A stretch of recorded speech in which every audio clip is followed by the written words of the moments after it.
There is a moment at the very beginning of Kiki's delivery service that most people barely register as important. It's calm, almost lazy. The camera drifts over green hills, the sky is impossibly blue, and Kiki lies in the grass listening to the radio, half daydreaming, half pretending that she's already older than she is. Nothing is wrong, nothing is urgent, and yet everything that will eventually break her has already quietly been set in motion. This opening matters more than people think. Ghibli does not start the film with conflict, danger, or hardship. It starts with safety. Not dramatic safety, not loud safety, but the kind of safety that exists when you belong somewhere so deeply that you don't even notice it anymore. Kiki is not struggling here. She's not proving anything. She's not anxious. She is simply held by her environment, by her family, by her rhythm of life that does not demand performance. And that is the first thing she leaves behind. Kiki's decision to go out into the world is framed as tradition. At 13, witches leave home to train on their own. That framing is important because it immediately removes suspicion. Traditions feel unquestionable, they feel ancient, they feel wise. Viewers accept it instinctively. Of course she must go. This is how the coming-of-age stories work. You leave, you struggle, you grow, and you return all the wiser. But Ghibli is doing something more subtle here. If you pay attention, no one rushes her. Her parents don't push her out of the door. The village doesn't pressure her. There is no looming threat that forces her to leave. The tradition exists, yes, but it exists softly, gently, and Kiki is the one who leans into it hardest. Already, this tells us something uncomfortable. Kiki isn't leaving because she must. She's leaving because she feels ready. Look at how she prepares. She practices flying, but not intensely. She packs, but without precision. Her confidence is borrowed. It's performative. When she announces that she's leaving, she does it with excitement that borders on nervous overcompensation. This is not the calm confidence of someone grounded. It's the brittle excitement of someone stepping forward, because stopping would mean confronting uncertainty. Her mother is warm but cautious. Her father is proud but quietly observant.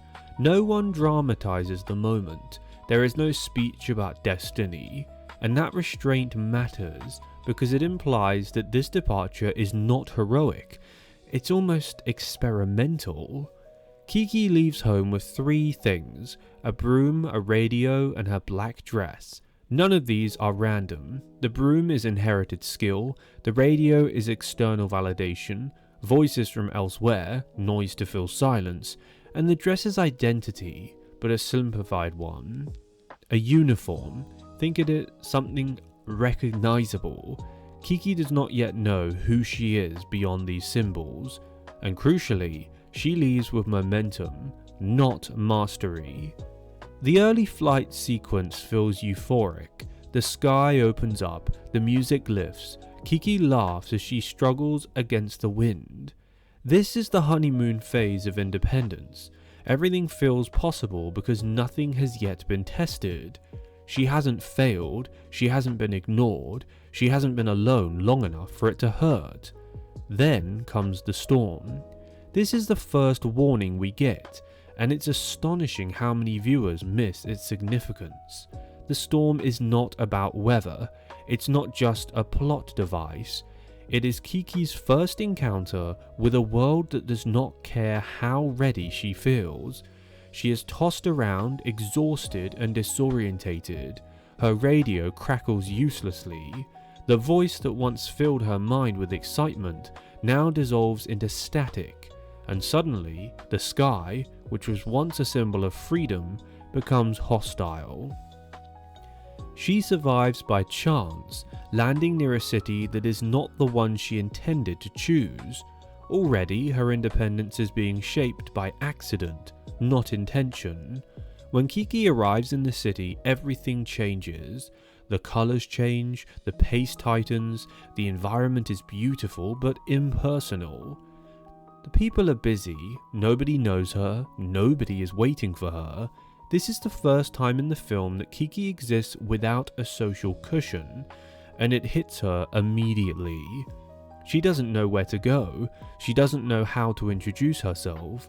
She wanders with her broom like someone who suddenly realizes they've wandered too far from their parents in a crowded place. Her magic still works here, but notice how it works differently. It is no longer casual, it requires focus. It is used to navigate obstacles, not to play. Then she meets the bakery owners, Osono and her husband.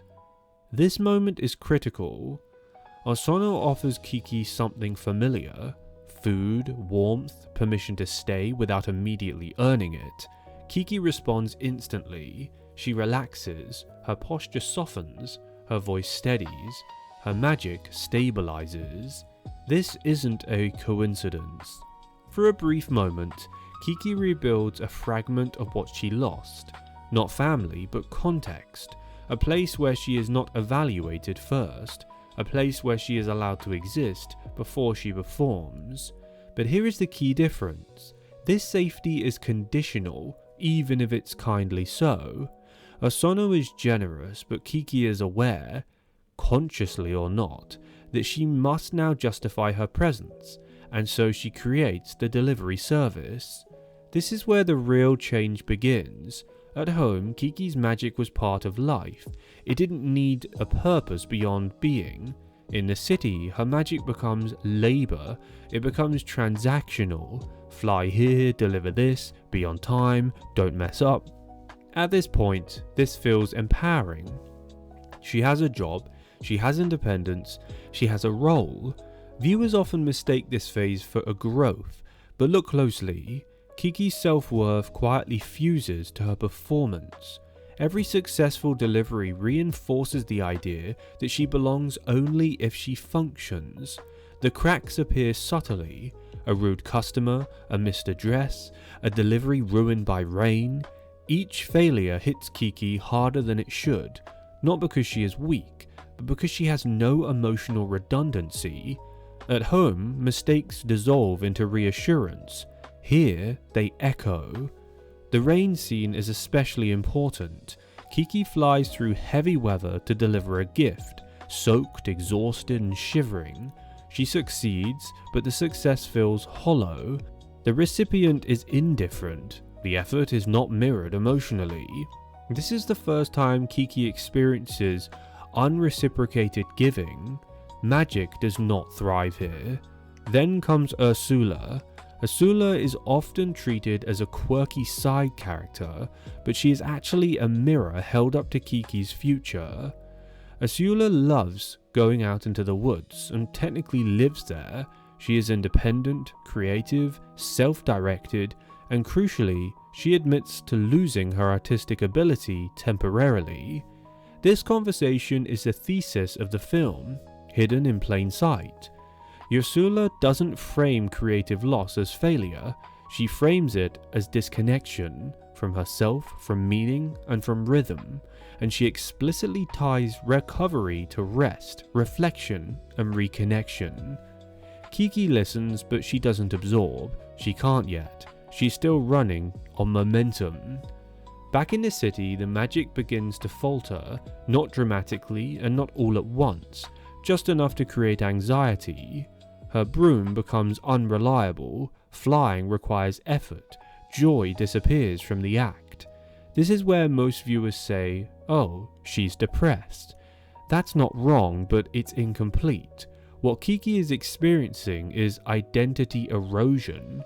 She left home before her sense of self was self-sustaining.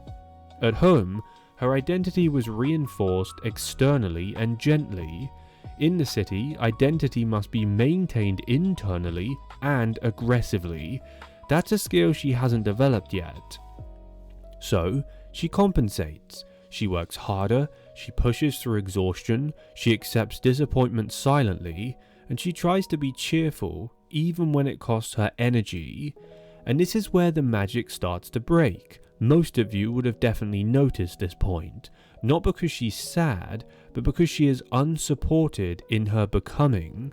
The most devastating detail is that no one is cruel to her. The city doesn't attack Kiki, it simply doesn't hold her, and that absence is far more dangerous. Her family are nowhere to be found.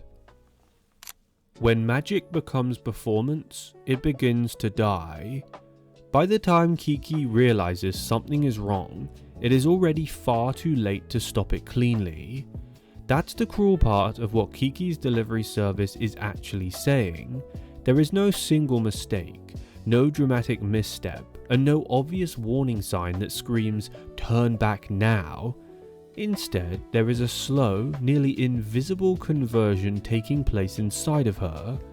One that turns magic from expression into obligation, from joy into output, from being into doing. And once that transformation completes, magic does not vanish violently, it withers away politely. Up until this point, Kiki still believes she is functioning. She wakes up, she flies, she delivers, she smiles. From the outside, nothing appears broken. In fact, to the city, she is successful, she is useful, she is dependable. She is exactly what a self-sufficient young person is supposed to be.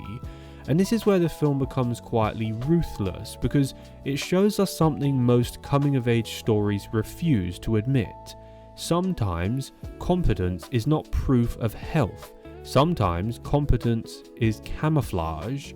Kiki's delivery service is the hinge on which everything turns. On paper, it's charming, a witch delivering packages by broomstick. It's whimsical, nostalgic, almost fairy tale, simple. But if you strip away the aesthetic, what Kiki has done is monetize the one thing that previously connected her to her family, her lineage, and her sense of self. Magic is no longer something she shares with loved ones, it is something she rents to strangers. And strangers, by definition, do not care about you. This is the first major emotional miscalculation that Kiki makes, and it's not portrayed as a mistake because it is culturally praised. Independence, entrepreneurship, self-reliance. Even now, decades after the film was released, viewers instinctively applaud her for it. Look at her go, look how mature she is, look how she's making it on her own. But maturity without grounding is just accelerated fragility. Every delivery subtly reinforces a new rule in Kiki's internal world. If the magic works, I am valuable. If it doesn't, I am not. At home, magic existed regardless of the outcome. In the city, outcome is everything. And because she has no family there to absorb failure, every small disappointment sticks directly to her identity. The film never announces this shift. It trusts the audience to feel it. That's why the early delivery scenes are slightly uncomfortable if you rewatch them closely. There's always something off. The weather is bad, the customers are rushed, gratitude is muted or absent. The effort to reward ratio is deeply skewed. Take the herring pie delivery. This scene is devastating in hindsight. Kiki goes out of her way to deliver a homemade gift, braving terrible conditions, only to be met with indifference by the recipient. The granddaughter doesn't want the pie, she doesn't appreciate the effort, she barely acknowledges Kiki at all, and Kiki just apologizes. That apology is not politeness, it's the moment Kiki internalizes the idea that even her best effort might be an inconvenience, and worse, that somehow inconvenience is her fault. Notice what she doesn't do. She doesn't complain, she doesn't express hurt, she doesn't seek reassurance. She absorbed it silently and moves to the next job. This is where the damage compounds, because unprocessed disappointment does not disappear, it accumulates. At this stage, Kiki still believes that pushing through is the solution here. This is a deeply ingrained belief, especially for people raised in supportive environments who believe or leave before learning how to ask for help outside of that environment. She assumes the discomfort is just temporary, a phase, something you can earn your way through, but magic does not respond to effort alone.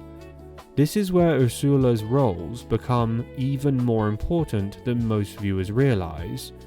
Ursula is the only character who explicitly separates creativity from productivity. She talks about losing her ability to paint not as failure, but as a signal, a message, something asking for attention rather than discipline. Kiki hears the words, but she doesn't hear the meaning, because Ursula chose isolation after grounding herself. Kiki chose isolation instead of grounding herself. They are superficially similar paths with radically different foundations. Ursula's cabin in the woods is not an escape from people, it is a reconnection with herself. Kiki's room above the bakery is not a sanctuary, it is a holding cell between deliveries, and this difference matters. As Kiki's magic weakens, the film resists dramatization. There are no sparks, no explosions, no sudden collapse. Instead, the broom hesitates, the altitude drops, the flight becomes unstable. This is not magic being stolen or cursed, it is magic being exhausted. And exhaustion is not cursed by trying harder. The key moment comes when Kiki realizes she cannot fly at all. This should be catastrophic. In another film, this would be the emotional climax. Tears, panic, identity crisis. But Ghibli does something far more unsettling. Kiki is just quiet. She doesn't scream, she doesn't rage, she doesn't spiral. She seemingly sits with it, just totally stunned it's happening, as if some part of her expected this outcome long before it arrived.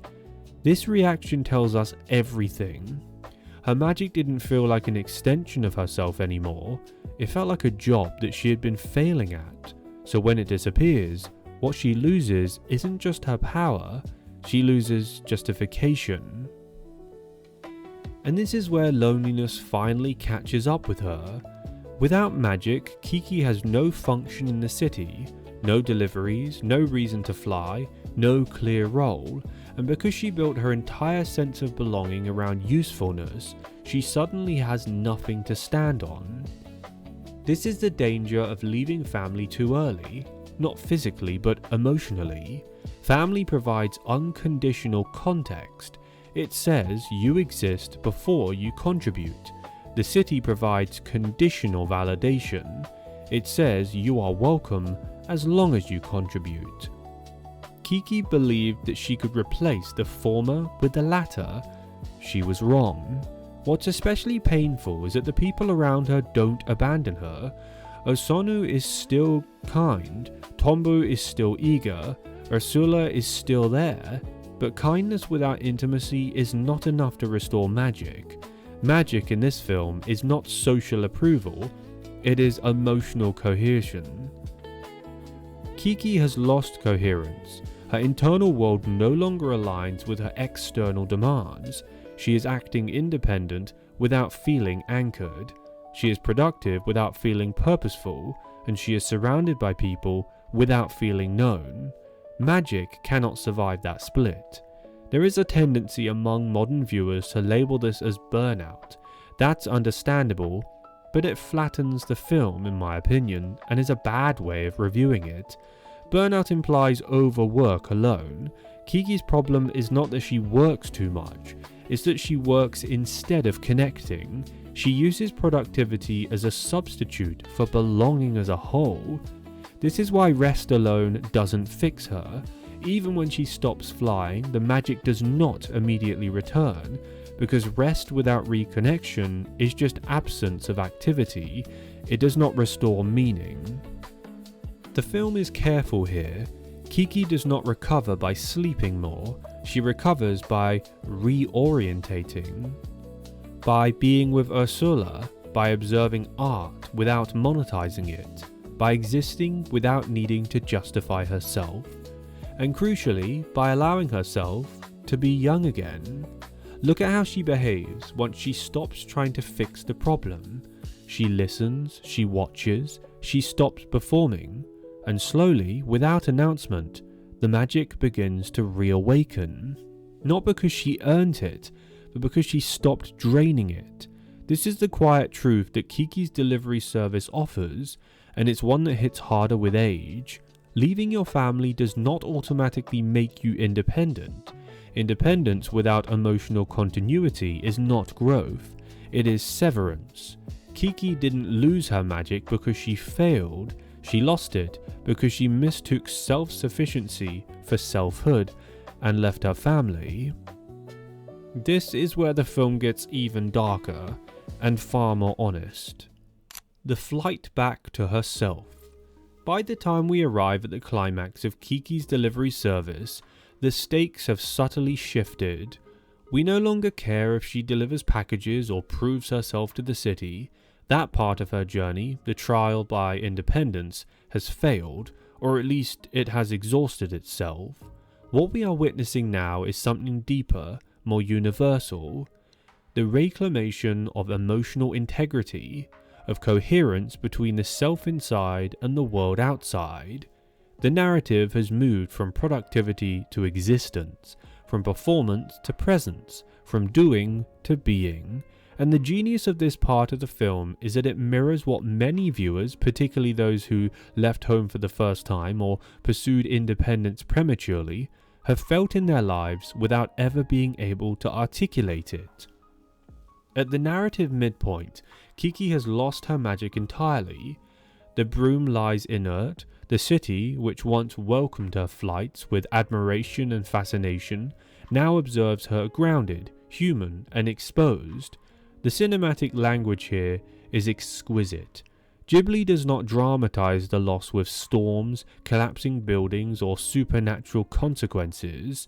Instead, the world remains quiet, ordinary, and neutral, emphasizing that the magic never left her because of a curse or external threat. It left her because her emotional infrastructure was unstable. It's important to pause here and reflect on the mechanisms at play. Throughout the first 2 episodes, we saw Kiki's independence gradually shift into isolation. Deliveries became symbolic obligations rather than expressions of joy. Social connection was replaced with transactional relationships. Customers required a service, not companionship. City strangers would validate her existence only insofar as she performed. When she loses her magic, the narrative is telling us something extraordinary, yet almost invisible. Her flight, both literal and figurative, dependent on alignment with familiar and emotional energies. Remove that alignment, and the act of flying, her symbol of agency, fails. This is where critics and casual viewers alike often misinterpret the climax. Some say Kiki's fall is a metaphor for adolescent burnout, or for the natural consequence of moving away from family. That's not entirely wrong, but it misses the nuance. Kiki's magic does not operate like muscles or skills. It operates like relational electricity. It is not sustained by effort or technique alone. It is sustained by effort, by love, by care and belonging, by the invisible current that runs from the family and social networks who is briefly severed. The magic becomes itself a barometer of her emotional and spiritual health. Enter Tombu and the airship disaster. The narrative really changes. Tombu, of course, is never meant to be the film's hero, but he functions as the catalyst. In the past, he was a cheerleader, a witness, friend, a reflection of her city life ambitions. But in this climatic moment, Tombu becomes both the problem and the mirror. He requires Kiki's help, not her efficiency, but her presence, her willingness to reconnect with purpose beyond herself. This is critical. The narrative here is insisting that magic cannot be reclaimed through isolation or performance. Magic returns only when responsibility, empathy, and connections align. The construction of the climax is deceptively simple. Kiki hears the call, grabs her broom, and leaps. There is tension, of course. Will the magic respond? But the tension is not mechanical, it is ethical and emotional. Ghibli frames the flight not as an exercise in skill, but as a moment of internal reconciliation. Kiki's gaze, her composure, and her willingness to trust in something beyond herself, beyond effort and beyond obligation, allow her to reclaim her power. Notice that it is not instantaneous. There's kind of hesitation, wobble, even fear. Her magic, like any relationship, needs time to restore confidence. It is fragile until reaffirmed. The film's genius lies in the subtle cues that Ghibli provide here. The airship, the trapped Tombo, the surrounding buildings, all of these elements act as emotional anchors, reminding Kiki that she is part of a broader network of care. Her magic is not a gift that she can hoard around or weaponize. It is a medium of interconnection. And when she rises to rescue Tombo, she is not merely performing heroically, she is demonstrating, in lived action, the ethical foundation of her powers. Connection, empathy, responsibility, these are not abstract ideas, they are operational, they are tangible, they are literally what allow her to fly again. From a structural perspective, this is a perfect example of Ghibli's narrative craftsmanship. Rather than relying on a deus ex machina or a sudden emotional epiphany, the film shows us incremental recovery. Kiki's magic has atrophied behind some kind of social isolation. It returns not because she works harder or tries harder in a mechanical sense, but because she rearranges with meaningful relationships and situational responsibility. It is a lesson in relational psychology wrapped in fantasy. It is subtle but powerful. Let us examine some of the visual and symbolic details. Notice how the camera frames Kiki's flight over the city. The angles, the sweeping pans, and the fluid motion all communicate regained confidence, but also regained orientation. She no longer hovers uncertainly above the streets. She navigates purposefully. Her broom is an extension of intention, not a tool of compensation. The city is not a threat to her, it is a landscape that she inhabits ethically and emotionally. The technicality of flight, the aerodynamics, the wind, the obstacles, it's secondary to this alignment. Kiki's success here is primarily about internal harmonization, not external skill. There is another element here that is often overlooked, the narrative treatment of failure.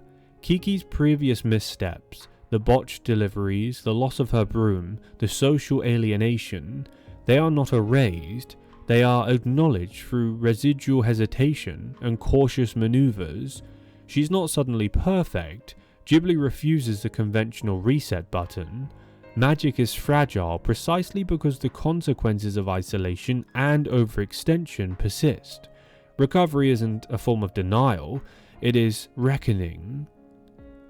It is worth pausing here to consider what the film says about adolescence and the myth of independence. Many narratives depict leaving home as inherently empowering, like being away from your family is somehow a good thing. Kiki's film subverts this trope. Independence divorced from rational grounding is destabilizing. Magic in the film becomes the measure of this instability. She leaves, she isolates, she overworks, she internalizes failure, and voila, her magic dies. She reconnects, she acts ethically, she contributes relationally, and her magic returns. This pattern is subtly radical. The film does not idealize the young adult who conquers the world alone. It celebrates the young adult who balances selfhood with interdependence. Yet, The film maintains a degree of ambiguity that is essential to its enduring power. Kiki's magic does not instantly restore her previous confidence or dominance. The final sequences emphasize caution. This brings us to one of the most intriguing perspective angles: the cost of leaving family, the purpose of today's entire video. Kiki left home physically, but the narrative insistently frames the cost in psychological and ethical terms. Leaving your family emotionally, prioritizing external validation over internal coherence, overworking yourself in a vacuum, these are the true costs. The physical separation is secondary, almost incidental. The real drama here occurs in the mind and spirit, and the climax makes this undeniable. Thank you for watching today's video. Please consider subscribing to my channel if this is your very first time here and you enjoyed this. Leave a like to support my work, and feel free to comment down below your thoughts and opinions, as I love reading through all of them. Thank you, and I'll see you guys in the next episode.